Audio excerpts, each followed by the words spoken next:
bienvenue encore une fois à tous à cette session concernant le traitement des tours de refroidissement. Alors, je vous rappelle, je suis avec José qui s'occupe de prendre vos questions et commentaires, me les communiquer, et avec Alain qui s'occupe du son et de l'image, etc., etc. Donc, sujet aujourd'hui, sujet, je pense, de grand intérêt. Okay? On parle d'automatisation du traitement pour les tours de refroidissement. Et je pense que l'intérêt pour l'automatisation, il est aussi, il date d'aussi loin que les tours de refroidissement. La raison est facile à expliquer. Une tour de refroidissement, vous le savez, le changement d'eau est excessivement rapide. Vous alimentez probablement 20 fois, 30 fois, 50 fois le volume d'eau, de la contenance du réseau à tous les jours, ce qui est énorme. Donc, quand on essaie de faire un traitement sur une base manuelle, ça devient extrêmement difficile, pour ne pas dire que c'est un défi irréaliste. De là l'intérêt pour l'automatisation. Alors, je vais aborder le sujet avec quelques éléments. Okay? On va couvrir ça. On va parler premièrement de l'évolution de l'automatisation. Je pense que c'est toujours intéressant, quand on regarde vers le futur, de regarder dans le rétroviseur, savoir par où on est passé, pourquoi on s'en va dans cette direction-là. Donc, c'est l'objectif de ce premier point-là. Par la suite, je vais vous parler des outils qui existent au niveau de l'automatisation pour vous amener par après sur l'automatisation qu'on appelle le 360 degrés, où je retrouve, je pense, un niveau différent d'automatisation. Et vous allez voir pourquoi l'avantage de cette automatisation-là. Donc, on va terminer avec une conclusion sur quelles sont les attentes et quelles sont les réalisations. Donc, je reviens avec l'historique un peu de l'automatisation. Si vous vous rappelez la première étape, ce que j'appelle l'automatisation 0.0, bien, si vous avez soit mon âge ou vous avez plus de 30 ans d'expérience dans le domaine, peut-être que vous vous rappelez de cette étape-là. Alors, on parle d'une période où l'automatisation était à peu près inexistante, quand on avait un petit timer d'une journée pour faire un peu l'alternance d'arrêt-départ. C'était à peu près le maximum qu'on avait. À l'époque, on préparait des solutions, on préparait une batch de produits chimiques et on avait des pompes quand même de grande dimension qui pompaient la solution pendant la journée au complet. Donc, c'est en continu.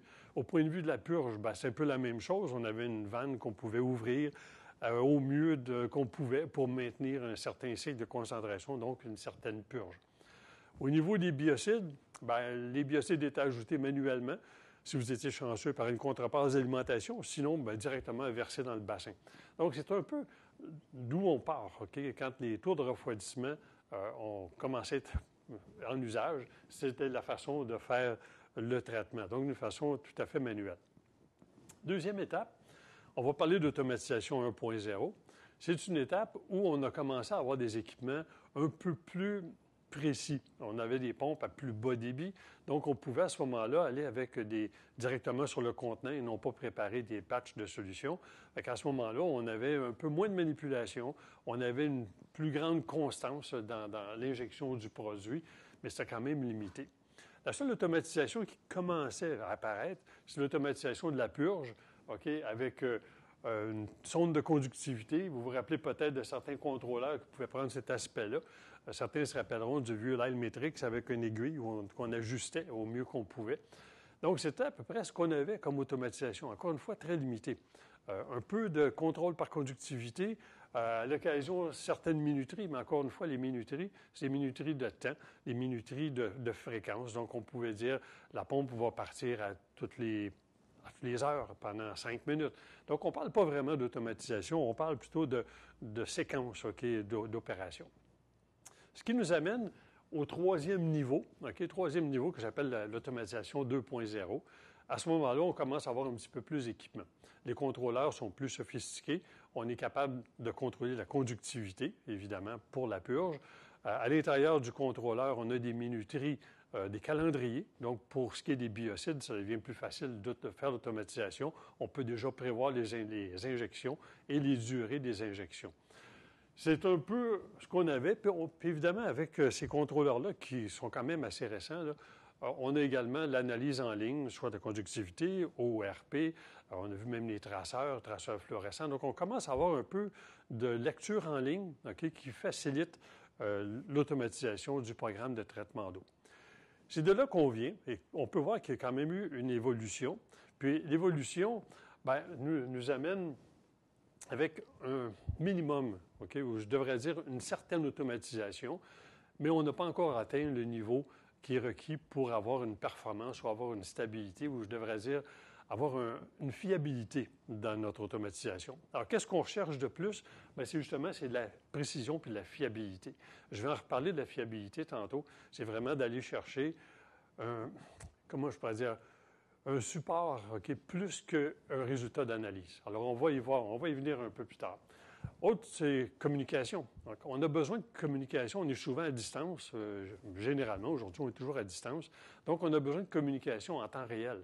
On a besoin de savoir ce qui se passe sur le terrain. Et comme j'ai mentionné tantôt, une tour de refroidissement change d'eau tellement rapidement qu'on a besoin d'avoir cette information-là rapidement. Et avec les réglementations aujourd'hui, il faut aussi être capable de communiquer ou de partager cette information-là pour avoir de la meilleure efficacité possible. Finalement, il y a tout le côté santé, sécurité et environnement. Je pense qu'il ne faut pas le perdre de vue. Santé, sécurité, ça va de soi. On élimine les manipulations, on réduit les consommations d'eau, consommation d'énergie. Donc, tout ça, c'est des facteurs ou des éléments qu'on recherche avec l'automatisation et qui ne sont pas nécessairement là actuellement. Donc, c'est un peu la rétrospective que je voulais faire. Maintenant, avant de parler d'automatisation 360, je vais vous expliquer les équipements qui sont disponibles maintenant. C'est quoi les outils qu'on a qui sont maintenant disponibles pour produire ou arriver avec un niveau d'automatisation supérieur? Bon, partons avec tout ce qui s'appelle le côté injection des produits. On s'entend que les pompes aujourd'hui ont évolué. Les pompes d'injection, c'est des pompes où on peut aller vraiment, sont déjà programmables par elles-mêmes, mais en plus, c'est qu'on peut aller chercher d'autres informations. Par exemple, le contrôle du débit, c'est-à-dire qu'on peut mesurer est-ce que la pompe donne vraiment le débit qu'on anticipe. Parce qu'on programme, par exemple, l'injection des biocides, on a besoin de s'assurer qu'on a la bonne dose. Alors, la pompe peut fonctionner, mais si elle ne donne pas le débit, à ce moment-là, on a une problématique. Donc, on a des indicateurs de débit. On a également des indicateurs de niveau. Généralement, on se ramasse aujourd'hui avec des réservoirs fixes sur site sur lesquels on peut installer un niveau, une sonde de niveau. Donc, on peut mesurer en temps réel c'est quoi la consommation qu'on a. On peut comptabiliser la consommation en fonction des volumes d'eau, en fonction des débits d'eau, donc ce qui nous donne une information supérieure au point de vue contrôle du débit. Bon, les pompes et les équipements en général peuvent générer des signaux 4 à 20 mA. Donc, on utilise ces éléments-là. Donc, réservoir à double paroi, des raccords sont sécuritaires. Donc, on arrive au niveau santé-sécurité à quelque chose qui est à un niveau supérieur, qui nous élimine à peu près toute manipulation directe de produits chimiques. Donc, c'est le premier élément, le côté injection. Le deuxième élément, on va parler plus en termes de contrôle de purge. Là, je vous dirais qu'il n'y a pas beaucoup d'innovation par rapport à ce qu'on avait il y a déjà plusieurs années. Okay? Innovation peut-être en termes de qualité, en termes de précision, mais pour ce qui est de la façon de faire, ça n'a pas changé beaucoup. Donc, on parle d'une sonde de conductivité, une lecture en continu au niveau de notre contrôleur, et on va avoir des lecteurs de débit, okay? Donc des compteurs d'eau, pour être capable de valider, de s'assurer que le volume d'eau est évacué, c'est ce qu'on désire, ce qui est souhaité. Au niveau des vannes de purge, je vous dirais que les premières, c'était surtout des électrovannes, mais on s'est rendu compte que c'était plus fiable d'aller vers des vannes, des vannes motorisées où on a un meilleur contrôle, meilleure stabilité. Donc, au niveau des purges, il n'y a pas eu énormément de changements au point de vue des outils qui sont disponibles. Allons maintenant au niveau des contrôleurs. Ça a évolué beaucoup. Okay? Le contrôleur, son rôle, évidemment, c'est d'aller chercher les lectures en ligne qui sont disponibles, mais également de transférer cette information-là. De la gérer jusqu'à un certain point, par exemple, conductivité. Si on a une autre conductivité, on a établi les consignes et c'est ça qui va activer notre vanne de purge. Donc, il y a une certaine partie du contrôle qui se fait au niveau de cet équipement-là. Ça peut générer des alarmes également. Ça peut aussi envoyer beaucoup d'informations, ce qui est un petit peu l'aspect plus nouveau des contrôleurs, c'est vraiment la communication, même si ça existe depuis un certain temps. Il reste pour moi que la communication aujourd'hui de beaucoup facilité et ce qui est communiqué, beaucoup plus élaboré. Okay, on parle d'informations en temps réel, des analyseurs qui sont en ligne, donc ça, c'est vraiment un élément important. Ce qui nous amène aussi à un autre point qui est d'intérêt, c'est qu'on peut commencer à faire des calculs à l'intérieur même du contrôleur. C'est-à-dire, bon, vous avez sûrement, vous êtes dans le domaine des tours de refroidissement, on parle de cycle de concentration. Si on veut calculer si nos cycles sont bien établis, bon, on a des compteurs à l'entrée, à la sortie. Le contrôleur est en mesure de faire le calcul pour être sûr que vous avez un cycle de concentration tel qu'il est prévu. Donc, il y a une élaboration, une amélioration au niveau de ces systèmes-là et la communication, évidemment, en fait partie. Autre élément, et là, il y a beaucoup, mais beaucoup d'innovations, c'est là que ça se passe en grande partie, c'est les lectures en ligne. Les lectures en ligne, bon, on est habitué avec la conductivité qui existe depuis longtemps, mais l'ORP également, quand on veut faire le contrôle du dosage d'un biocide comme du chlore. On peut parler également de conductivité, de température, c'est-à-dire, donc c'est pas mal, et de pH, c'est pas mal les lectures qui existaient depuis un certain temps. Maintenant, ce qui s'ajoute, bien, on parle de traceurs qui viennent nous aider à doser le produit ou à s'assurer que l'injection du produit, la quantité de produit qui est injectée, correspond à ce qui est prévu. Et ce qui s'ajoute aussi à ce niveau-là, parce que le traceur, souvent, ça indique la quantité de produit, mais ça ne dit pas si le produit est encore actif. Donc, quand on parle de traceur tagué, c'est-à-dire qu'on a un produit qui est tagué et le traceur va réduire à la même vitesse que le produit actif. José, on avait une question? Oui, la question étant, pour la communication, quels sont les protocoles disponibles? BACnet, Modbus, etc. Bien, c'est ce qui était mentionné, BACnet, Modbus, mais là, je vais vous dire honnêtement, on arrive dans une zone où je ne suis pas l'expert. L'expert, c'est plutôt Alain ou encore peut-être que vous connaissez Jean Maillé. C'est des gens chez nous qui sont en mesure de vous aider davantage à ce niveau-là. Mais ce que je peux vous dire, c'est qu'au point de vue de communication, ça peut être fait. Il y a du Wi-Fi, il y a du modem, toutes les alternatives sont disponibles. Okay? Je pense qu'il n'y a plus aujourd'hui de limitation parce que les gens disaient, bon, mais je ne peux pas passer par mon système à cause des firewalls, etc. Aujourd'hui, ça ne pose plus un problème. Toutes les communications sont disponibles maintenant.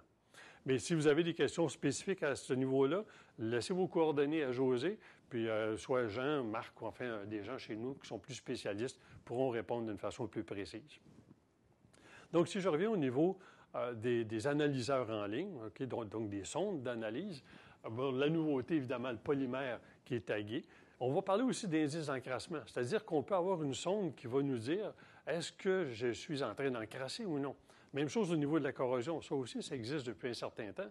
Mais la corrosion, on peut la mesurer en temps réel, en continu. Donc, le contrôleur peut prendre cette lecture-là et nous aviser si on a un contrôle de la corrosion qui est adéquat.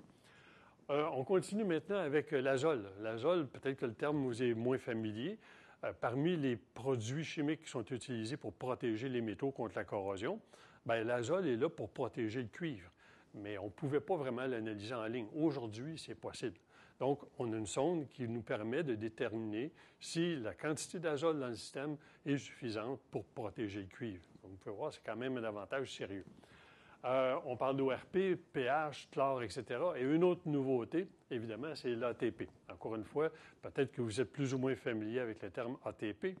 C'est une mesure, en fait, d'activité microbiologique, okay, ou d'activité biologique à l'intérieur d'une tour de refroidissement. Donc, on s'entend que c'est un élément important.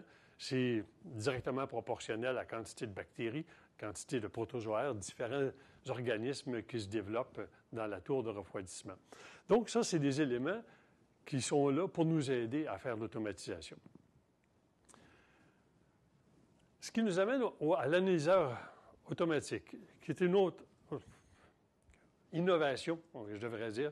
Parce que vous savez, un des éléments qui nous sert à contrôler ou de valider si le traitement est bien appliqué, si on est en contrôle, c'est de faire des analyses ponctuelles qu'on fait sur le site. Généralement, l'opérateur a le mandat de faire ces analyses-là.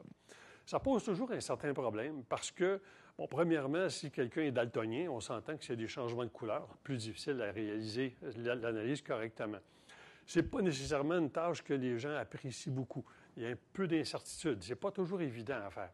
Donc, l'innovation, c'est de dire, est-ce qu'on pourrait faire ça automatique? Ça fait des années que les gens disent, est-ce qu'on pourrait le faire? Mais je vous dirais aujourd'hui, oui, c'est possible. C'est à peu près le genre d'équipement que ça prend. C'est un genre de titrateur automatique. Toutes les analyses qui sont faites actuellement au niveau des tours de refroidissement pour contrôler l'application du programme de traitement, aujourd'hui peuvent être réalisées avec ce genre d'équipement-là. Chose intéressante également, c'est que l'équipement, permet la communication Wi-Fi, c'est-à-dire qu'il va vous transférer l'information directement sur la plateforme où on va gérer les informations. Donc, comme vous pouvez voir, c'est une innovation qui est intéressante au point de vue automatisation de notre programme de traitement. On dirait que l'image n'avait pas suivi, désolé pour ceci, mais vous l'avez vu en réel. Donc, ça vous donne une idée de ce que l'équipement peut faire comme analyse, donc pH, les alcalinités, la dureté calcique, toutes les analyses habituelles qu'on fait pour mesurer la performance du programme de traitement. Et la communication Wi-Fi avec Aquasys, qui est notre plateforme de gestion de l'information. Donc, justement, en parlant d'Aquasys, c'est la plateforme que je dirais intelligente qui permet de mesurer ou d'évaluer ou de faire la statistique des consommations de produits, de s'assurer que la consommation de produits correspond avec le volume d'eau à traiter, ce qu'on appelle le bilan de masse, en fait. Donc, les bilans de masse, c'est un mot qui revient souvent dans notre vocabulaire. C'est vraiment de s'assurer que ce qu'on injecte, ce qu'on prend comme produit, c'est optimal par rapport aux conditions qu'on a dans la tour de refroidissement. Donc, c'est ce que la plateforme permet de faire, donc les bilans de masse. En fait, on va suivre ce qu'on appelle les KPI, donc les facteurs d'importance, les facteurs clés, qui justifient ou qui démontrent la performance du programme de traitement. Ce sont les KPI. Donc, on peut les mesurer, on peut les analyser, on peut les comptabiliser en temps réel. Ce qui nous permet évidemment de faire des projections et des corrections aux besoins. Donc, au point de vue, ça c'est le côté, je dirais, analyse, intelligence, mais il y a tout le côté information, communication.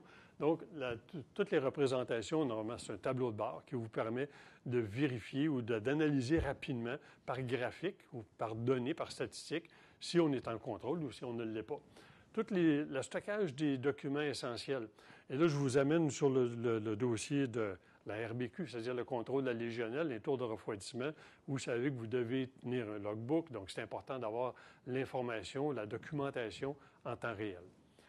Le programme, cédule d'entretien, tout peut être planifié au niveau de ces plateformes-là. Donc, ça vous donne une idée de ce que les plateformes web, les plateformes intelligentes de gestion de traitement peuvent vous apporter. Donc, si on fait le résumé, si on regarde la vue d'ensemble de ce qui se passe quand on parle d'automatisation d'une tour de refroidissement, plusieurs éléments. On commence avec tout le côté injection, c'est-à-dire nos pompes d'injection, les mesures de débit, les mesures de niveau. On tombe dans le côté gestion de la purge, avec les compteurs d'eau, avec les sondes de conductivité, avec la vanne motorisée. On arrive au niveau du contrôleur. Sa tâche à lui, évidemment, c'est d'aller chercher des lectures, les différentes lectures qui sont disponibles, qui sont accessibles, de les transférer sur une plateforme où on va pouvoir analyser puis gérer ces informations-là pour en faire une automatisation intelligente.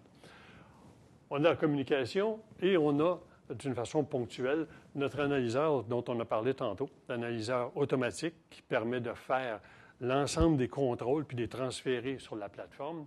Et finalement, on aura tout un ensemble de calculs, d'analyses, d'interprétation des résultats pour permettre une meilleure automatisation.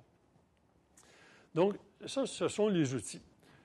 Vu individuellement, ça apporte quelque chose, mais ce n'est pas complet. Donc, il faut passer à un autre niveau. Je vous donne juste un exemple. Enfin, on va aller directement sur la façon de gérer le 360 degrés. Voici en gros ce que ça donne. Le premier exemple que je prends ici, on fait sortir non, ce n'est pas ce que je devais faire. Alors voilà, validation d'injection du traitement inhibiteur. Donc actuellement, avec une automatisation standard, ce qu'on fait, c'est qu'on fait une injection qui est proportionnelle au volume d'eau qui rentre dans le système ou à la purge du réseau. C'est la façon de faire. Comment on valide?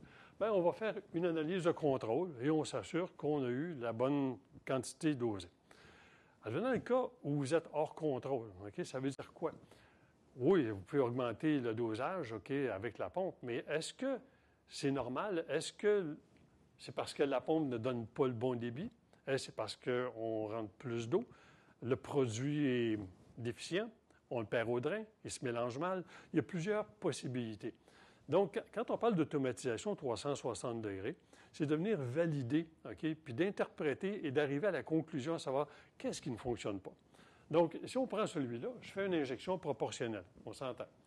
Là, par contre, je mesure le débit. C'est-à-dire qu'à la sortie de ma pompe d'injection, je mesure la quantité que j'injecte dans le réseau et pour confirmer ça, je vais mesurer mes niveaux. OK? Donc, à plus long terme, je suis capable de vérifier, de valider que la quantité de produit injecté et mesuré est connue. On va faire des analyses de contrôle. On en a parlé, l'analyse peut être en ligne, mais évidemment avec notre analyseur. Et on va faire ce qu'on appelle la balance des masses ou le bilan de masse. Donc, avec les quantités de produits injectés et en connaissant la quantité d'eau qui est envoyée au drain, la quantité d'eau qui a été évaporée, je suis capable de valider est-ce que oui ou non la quantité de produits et l'analyse correspondent. Est-ce que c'est en équilibre? Donc, pour moi, l'automatisation 360 degrés, que j'appellerais intelligente, elle vous permet pas seulement de dire il y a un problème. Elle ne vous amène pas à faire une intervention pour identifier un problème, mais elle vous amène à faire une intervention pour corriger un problème qui est déjà identifié. C'est ça, le 360 degrés, c'est de faire une validation complète, de faire la boucle complète. Alors, c'est vrai pour l'injection du produit, comme vous pouvez voir. Alors, si on veut mesurer autre élément, on veut valider les purges. Alors, les purges, même chose. Actuellement, qu'est-ce qu'on fait? On a une purge par conductivité. Et on va mesurer par analyse de contrôle, est-ce que ça fonctionne, est-ce que j'ai la bonne conductivité? Bien, si, par exemple, vous avez une trop basse conductivité, ça veut dire quoi? Je purge trop, la sonde est désajustée, est-ce que j'ai une fuite au trop-plein? Ça ne vous le dit pas. Okay? Vous n'avez pas l'information complète. Ça vous dit simplement que vous n'êtes pas en contrôle. Mais il faut aller identifier maintenant pourquoi on n'est pas en contrôle. Quand on fait le 360 degrés, la purge vient mesurer la quantité d'eau qui s'en va à la purge, vient mesurer la quantité d'eau à la pointe, et quand on fait le bilan entre les deux, ça vous donne exactement votre cycle de concentration. Si c'est débalancé, alors vous savez qu'à ce moment-là, il y a peut-être une fuite. Ça va vous l'identifier. On fait l'analyse de contrôle, et le bilan de masse vient vous donner l'information à savoir où se trouve le problème. Est-ce que c'est une fuite d'eau? Est-ce que c'est tout simplement que l'analyseur est mal contrôlé, mal ajusté? Ça va vous le dire automatiquement. Donc, autre validation du traitement inhibiteur. Un élément un peu, je dirais, nouveau parce qu'on ne le fait pas d'une façon continue, c'est de s'assurer que le produit qu'on met dans le système est ce qui vous donne la performance espérée. Donc, le premier élément qui nous vient en tête, c'est la corrosion. Okay? On met le produit pour empêcher la corrosion. Donc, actuellement, qu'est-ce qu'on fait? Bien, on fait une analyse, en fait, actuellement, tout ce qu'on peut faire, si on fait une mesure de corrosion, bien, on réagit. Je suis trop haut en corrosion. Bien, est-ce que c'est mon produit qui ne travaille pas comme il faut? Est-ce que c'est parce que j'ai une condition particulière? Est-ce que ce sont mes dosages de biocides, le chlore, par exemple, qui influencent? Est-ce que c'est parce que je perds une partie de l'inhibiteur? Vous ne pouvez pas le savoir. Il faut creuser, il faut identifier le problème. Alors qu'en 360 degrés, on mesure la corrosion, on fait le bilan de masse pour s'assurer que le produit a été ajouté correctement. On fait des analyses automatisées et de corrosion et d'inhibiteurs, mais de l'ingrédient actif. On fait l'analyse en ligne et on mesure le traitement actif, comme je viens de le mentionner. Donc, avec ça, on est capable d'identifier si j'ai un problème de corrosion, où est-ce que ça n'a pas fonctionné. Donc, ça vous permet d'intervenir là où vous pouvez corriger le problème et non pas tenter d'identifier le problème. Alors, je continue dans la même veine avec les biocides organiques. Donc, on injecte des biocides pour contrôler la flore microbienne, on s'entend. Les biocides organiques, c'est une cédule, donc c'est un calendrier. Alors, l'automatisation, comment elle est faite dans le niveau actuel? On va faire un calendrier d'injection et on va faire une mesure, une analyse de contrôle, qui souvent, c'est l'analyse de bactéries par les dip slides, qu'on appelle donc les petits milieux de culture qu'on fait sur site. Ça vous dit est-ce que je suis en contrôle ou non. Mais est-ce que ça vous dit le pourquoi? Pas du tout. Parce que vous avez peut-être un bon calendrier d'injection, mais est-ce que l'injection est vraiment celle qu'on a escomptée? Est-ce que la pompe livre la bonne quantité? Puis vous savez que le dosage de biocides est directement relié aussi à la purge. Donc, si j'ai un système qui purge beaucoup, bien, ça va me prendre plus de biocides pour établir mon point de consigne. Alors, actuellement, ça ne vous le dit pas, mais ici, si je mesure mes niveaux, mes débits, je fais mon analyse de contrôle, je mesure l'ATP en ligne, c'est-à-dire que je vais mesurer l'activité microbienne. À ce moment-là, je fais la boucle complète et je suis capable d'identifier est-ce que c'est mon débit qui n'est pas correct ou est-ce que c'est tout simplement que le produit ne réagit plus de bonne façon. Donc, ça vous donne déjà des indices beaucoup plus précis sur ce qui est en train de se produire. Cinquième boucle, si on veut, boucle de validation, un peu le même principe, mais avec l'ORP. C'est un peu différent. Là, on parle de chlore et de brome. Normalement, avec l'ORP, bien, ça vous assure d'un certain dosage, en notant que l'équipement est bien programmé. Donc, on fait l'analyse ORP, on mesure les débits, on fait les analyses de contrôle, et encore une fois, on mesure l'ATP en ligne, et l'ATP en ligne va être le déterminant à savoir est-ce que vous avez la performance espérée ou non. Alors, comme vous pouvez voir, encore une fois, on ferme la boucle complètement au niveau de la validation de ce qui s'est passé au point de vue automatisation. Donc, quand je vous disais que le futur, bien, c'est aujourd'hui, comme vous pouvez voir avec les moyens d'automatisation, et pas juste les outils, parce que, en fait, quand on parle d'automatisation 360, comme je l'expliquais tantôt, c'est vraiment de s'assurer que l'automatisation vous amène à un niveau où ça va vous faire intervenir pour corriger un problème et non pas pour identifier le problème. Donc, l'automatisation 360, c'est quoi? Bien, c'est un ensemble d'équipements. C'est un ensemble de sondes, c'est des équipements d'injection, des équipements de lecture, c'est des contrôleurs, c'est de la mécanique. Ça fait partie de l'équation, mais ce n'est pas suffisant. Pour passer à l'autre niveau d'automatisation, qu'on appelle le 360, là, à ce moment-là, ça va nous prendre une approche plus intelligente, c'est-à-dire l'acquisition de données. Ça va nous prendre des bilans de masse, des calculs automatiques. Ça va prendre des mesures correctives suggérées. C'est ce que les plateformes intelligentes sont en mesure de faire. Donc, c'est de vous amener, de vous communiquer quelles sont les interventions à faire. Ça n'élimine pas l'intervention humaine. Ça n'élimine pas le fait que quelqu'un doit intervenir en cas de besoin. Mais c'est des outils qui sont très performants pour vous donner l'information exacte, à savoir où travailler pour être efficace. Donc, vous avez quelques exemples de tableaux de bord, en fait, qui peuvent vous indiquer la situation. Donc, si vous vous rappelez, au tout début de la présentation, je vous ai dit, pour arriver à un autre niveau d'automatisation, il y a certains éléments auxquels on doit répondre. On avait déjà une certaine automatisation mécanique. Maintenant, on se dit, ça me prend plus de précision et de fiabilité. Bien, je pense que maintenant, avec le 360, c'est ce qu'on a. Parce qu'on va aller mesurer les KPI, donc les facteurs clés, on va les mesurer et on va s'assurer qu'on a la performance espérée et que non seulement on contrôle la corrosion, on contrôle l'entartrage, mais qu'on est optimal. On consomme le moins d'eau possible, le moins de produits possible. C'est de l'optimisation et c'est ça qu'on peut faire par la précision et la fiabilité. On ferme la boucle. Deuxième point, c'était la communication, l'accessibilité. Bien, avec les contrôleurs aujourd'hui et les sondes qui sont disponibles, bien, comme vous pouvez voir, les données sont disponibles en temps réel et des données critiques. Là, je parle des données en termes de corrosion, je parle des données en termes d'ATP, des données en termes de consommation de produits, d'inventaire de produits. Tout ça, c'est disponible en ligne, en continu, en temps réel.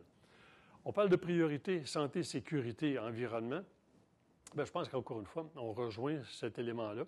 Les manipulations de produits sont limitées à peu près à 0. Même au point de vue analyse, bien, vous vous rappelez, notre petit contrôleur, ça élimine énormément de manipulations. La communication se fait également automatiquement. Donc, on vient rencontrer le point de communication, santé, sécurité, consommation de produits optimale. Et le dernier point, puis j'insiste là-dessus, je pense que le niveau d'automatisation qu'on veut atteindre aujourd'hui, ça se fait en validant les différentes boucles de contrôle. On a parlé des boucles de contrôle pour l'injection de produits, pour la purge, pour la corrosion, pour l'encrassement, pour le côté microbiologique. Faire le test, ce n'est pas suffisant. Il faut vraiment faire la boucle, s'assurer est-ce qu'on a fait la bonne intervention, est-ce qu'on a les bons résultats et est-ce que l'analyse, le bilan de masse confirme qu'on a appliqué nos produits comme il se doit. En gros, c'est ce que j'avais à vous communiquer comme information sur l'automatisation.